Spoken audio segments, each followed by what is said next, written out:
Bismillahirrahmanirrahim, alhamdulillahi rabbil alamin, wa usalli wa usallim ala ashrafil khalqil mursalin. Falenderojmë Allahun xhalla shanuhu. Përshëndetjet, selamet ja dërgoj Muhammed Mustafas sallallahu alaihi wasallam. Të nderuar vëllezër dhe ju motra, u përshëndes me përshëndetjen e këtinën qielli, me përshëndetjen më paqësore të rruzullit toksor, me përshëndetjen e banorëve të xhennetit. Assalamu alaikum wa rahmetullahi wa barakatuhu. Paqja, mëshira, begatia, mirësia të madhit Allah dhul xhelal qofë mbi ju, mbi familjet e juaj dhe mbi të dashurit e juaj.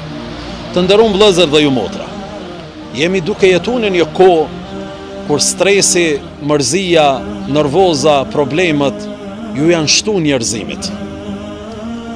Ka ky muaj i bekum i Ramazanit, ka zbrit Kurani në këtë muaj të bekum të Ramazanit.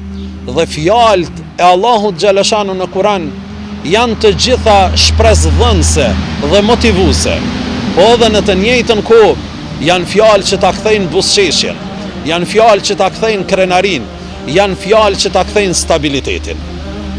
Një ditë prej ditëve, profeti Muhammed sallallahu alaihi wasallam hyri në xhami dhe po e shef një djalë që kishte ardhur në xhami jashtë kohës së namazit dhe po e pyet: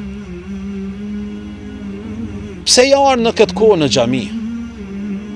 Ka kohë namazit tash. Sikur po don Zoti xhaleshanuhu përmes Muhamedit alayhi salatu wassalam të sjell tek mbar njerëzit se kohët e namazit e kanë kohën e caktuar. Si të përfundon namazi, besimtari duhet ju kthehet punës dhe aktivitetit. Besimtari nuk është neglizhent, besimtari nuk është përtac, besimtari është punëtor.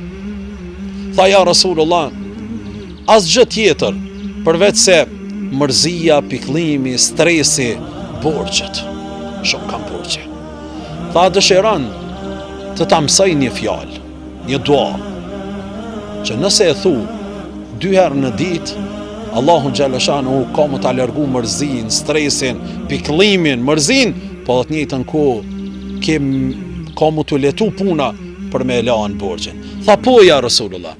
Tha gjithmonë kur zgjohesh nga gjumi dhe kur shkojsh për me ra në gjumë, thuje këtë dua: Allahumma inni a'udhu bika min al-hammi wal-hazan, wa a'udhu bika min al-'ajzi wal-kasal, wa a'udhu bika min al-jubni wal-bukhl, wa a'udhu bika min ghalabati ad-dayn wa qahri ar-rijal. Tha i ke thuje kështu, e thuje edhe ti mas meje, edhe mësoje këtë dua: o Zot, kërkoj mbrojtje nga shqetësimet dhe pikëllimet, nga dobësia dhe përtatësia, nga friga dhe kopracia, nga sharrimi në borxhe dhe nga padrejtësia e njerëzve. Thuje këtë dua vazhdimisht, mëngjes e mbrëmje. Allahu dhul xhelal do ta largoj stresin, do ta largoj pikëllimin, do ta largoj mërzien, po dhe të njëjtën kohë do ta leton rrugën për ta larë borxhin dhe do të ruan nga të ligat, nga të këqijat e njerëzve. Walhamdulillahi rabbil alamin. Wassalamu alaikum wa rahmetullahi wa barakatuh.